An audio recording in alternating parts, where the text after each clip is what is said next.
ഞങ്ങൾ ഇന്ന് ബാക്കിയുള്ളവരെ കാണിച്ചു തരാം. മിന്നൂസ്, ഇതാണ് ഞങ്ങളെ മിന്നൂസ്. ഇതാണ് ഞാൻ പാത്തു. ഇവളെ ഇതാണ് നമ്മളെ കൊച്ചു കാന്താരി. കൊച്ചു കാന്താരി ഇങ്ങോട്ട് നോക്ക്. പിന്നെ ഇന്ന് എൻ്റെ അനിയത്തിയുണ്ട്. അവളെ പേര് ഹെൻസ എന്നാണ്. അവളെ ബർത്ത്ഡേ ആണ് ഇന്ന്, 4ാം വയസ്സിലാണ്. അപ്പം അവളിന്ന് ഒത്തിരി പേര് ചോക്ലേറ്റ്സേ കൊണ്ടുവന്നോളൂ. അവള് മുട്ടായി ഒന്നും കാണും, കുഴപ്പമില്ലായാലോ.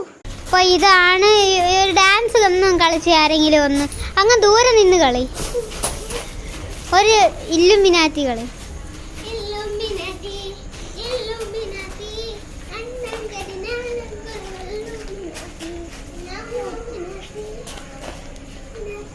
അപ്പോൾ ഗൈസ് ഇവർ ഡാൻസ് ഒക്കെ കളിച്ച് കഴിഞ്ഞു. പിന്നെ ഇവിടെ ഒരു ഇതാണ് നമ്മളെ ഫർഹ.